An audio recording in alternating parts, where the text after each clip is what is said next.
Hello, hello, hello. Welcome back to the Hypothesis Cafe. This is a meeting of the minds about the art, the science, and the business of life. Welcome back. If this is your first time tuning in, don't worry. I'm just starting this out. So when you view something, even if it's just a minute or two, because I tend to drone on, if it's just a minute or two, let me know what you think about it. And if there are other topics you want me to discuss, let me know about that too.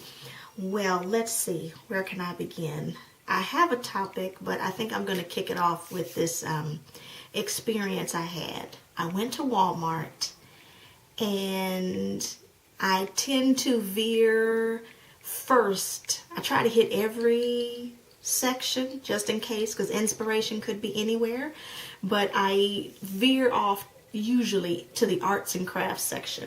Usually where they have the fabric and the fabric cutting desk and all that other stuff.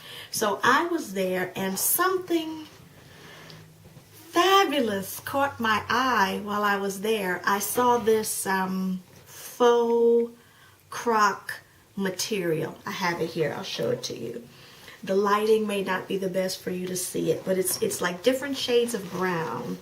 But imagine a croc. If you have shoes that are crocodile shoes, some people's interiors on their car, they could be ostrich, they could be croc, but this is faux croc material.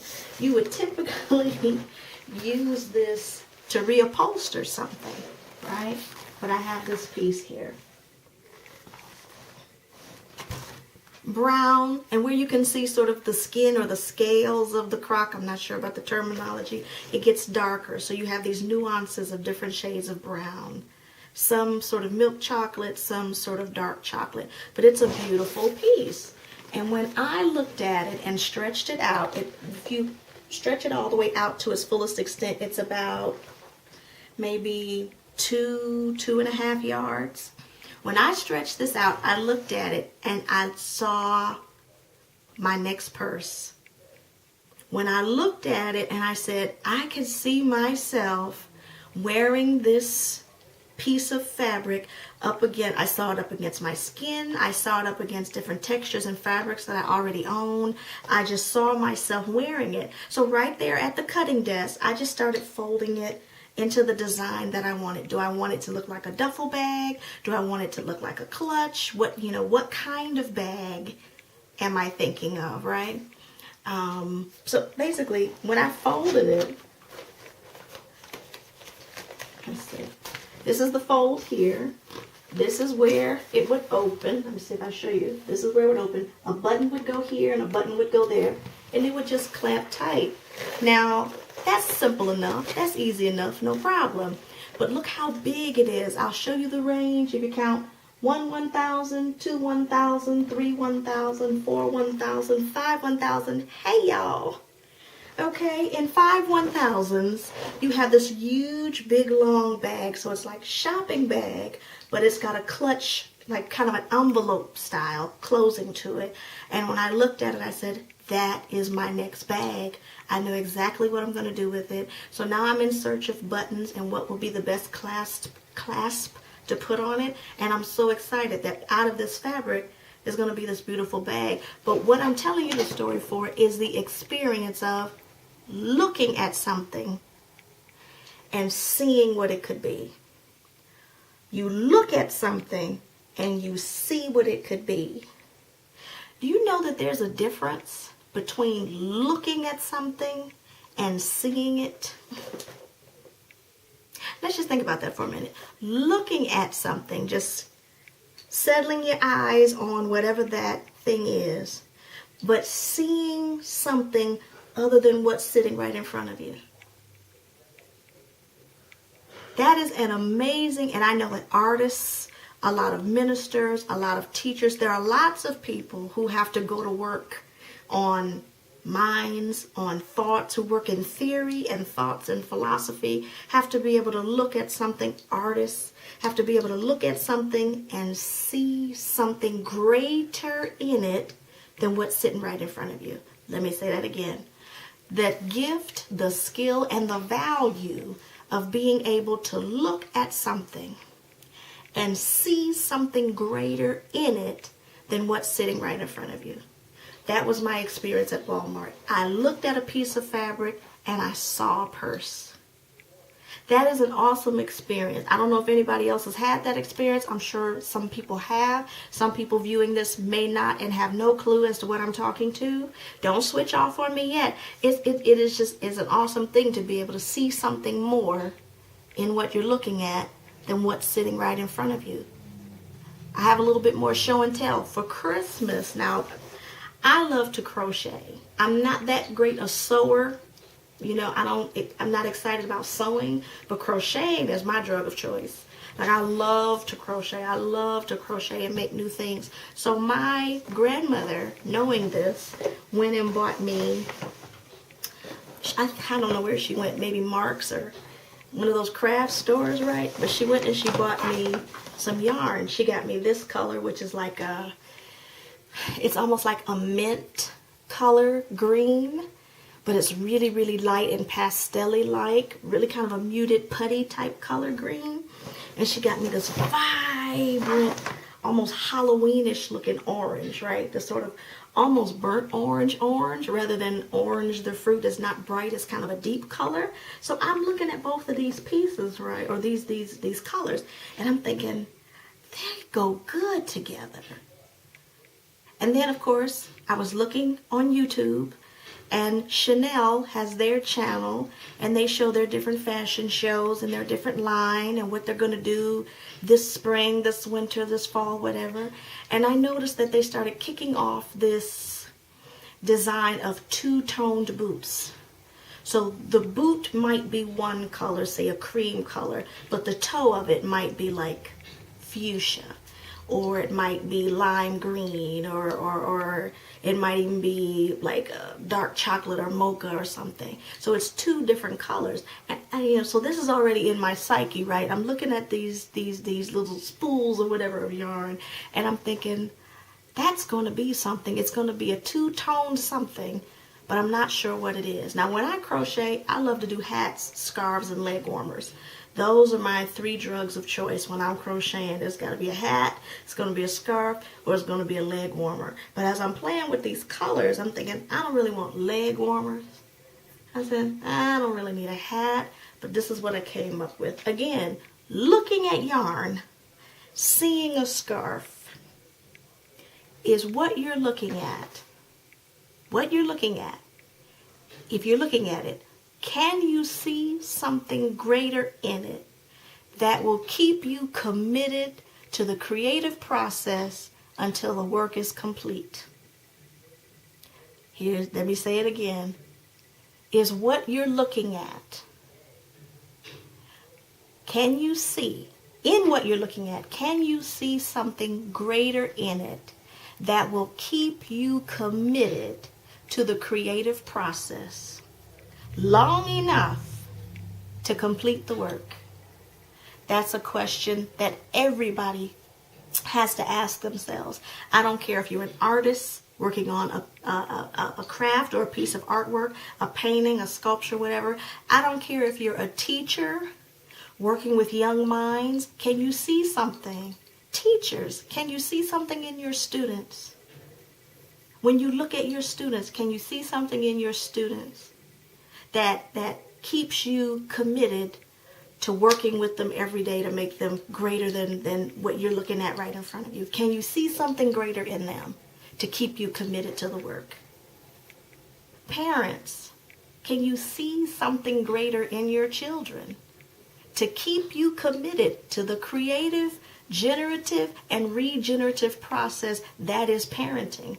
When you're in charge of developing something or creating something or managing the life of something, you have, in order to keep yourself committed fully, you have to be able to see a greater good in it first.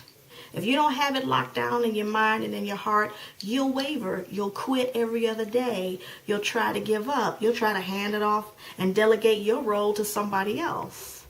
That's why we have so many side pieces out there. People don't want to step up and be wife or husband, and you leave your spouse to go get somebody to do what you won't do. It's like you have to be able to see something greater in what you're committed to keep you committed.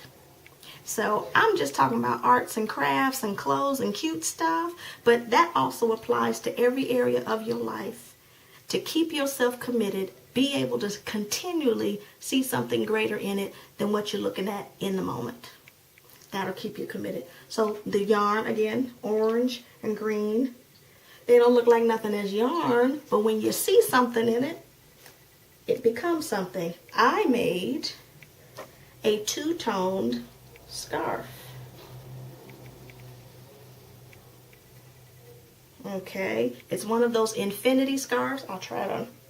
It's an infinity scarf, and I found that with scarves and other types of fabric, even, you know, pieces made out of yarn, you can put a brooch or a clip, or in this case here, this is an earring that I bought. So if I get a hat, I can put the other half of the earring in the hat. But this is the piece.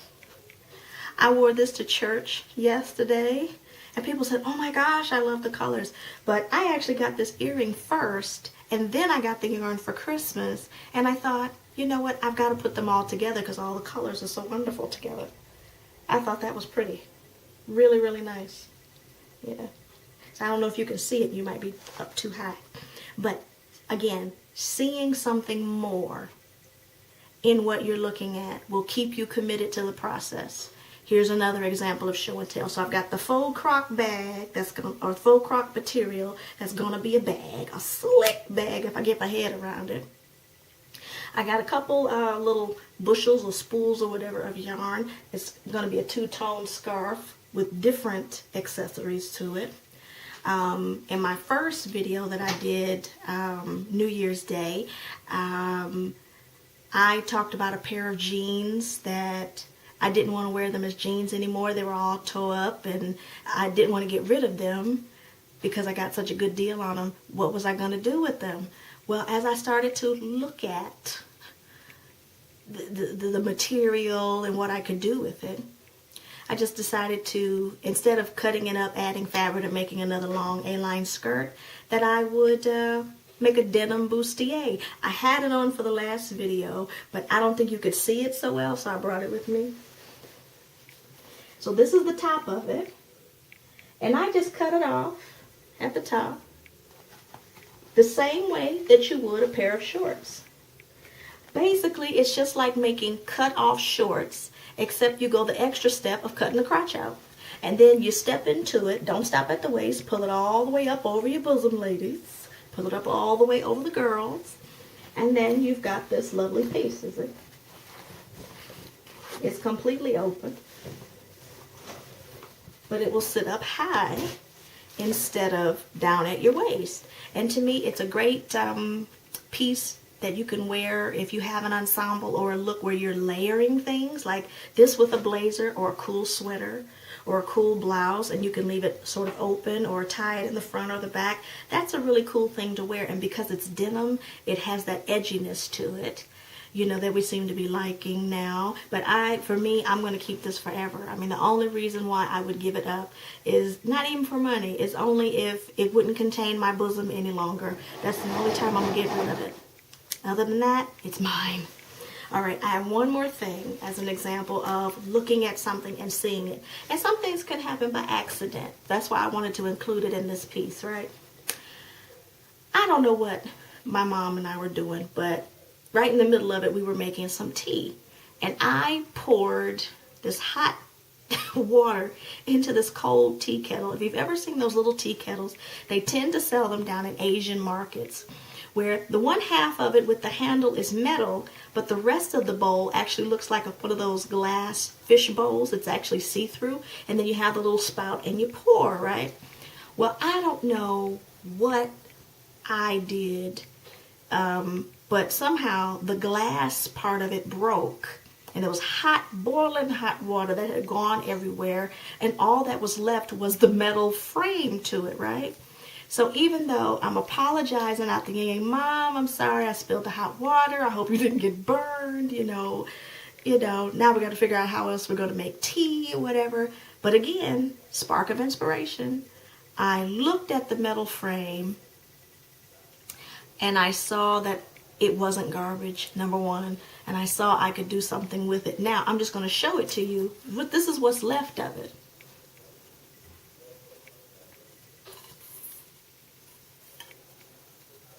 This is what's left of it. Like what was here used to be a glass bowl, kind of like a little miniature fish bowl. But this was the top. You could pour the water in. This is the handle. And then when the tea is made, and it had like a little filter on it for loose tea. It was really cool. But all of that broke and busted up, right? So all that's left is the metal frame. But since I've had it, it's been a couple years. My mom wanted to throw it away. I said, no, thank you. I'm going to take this and do something with it. So now whenever I get postcards or greeting cards or things like that, I stack them up in here, and they're a nice little frame for when you have your word pads or your notepads, and it's a nice little holder for your desk. And not only am I an arts and crafts fanatic, but I'm also a stationery person. I love Post-it notes and pens and any folders and filofaxes. I love I love places like Staples and Office Max where you have all this stationery stuff. Office supplies, basically. I love office supplies. Don't even ask me why. I can't figure it out myself. But when I saw this, I said, this is not just a cup holder or one half of a good teapot.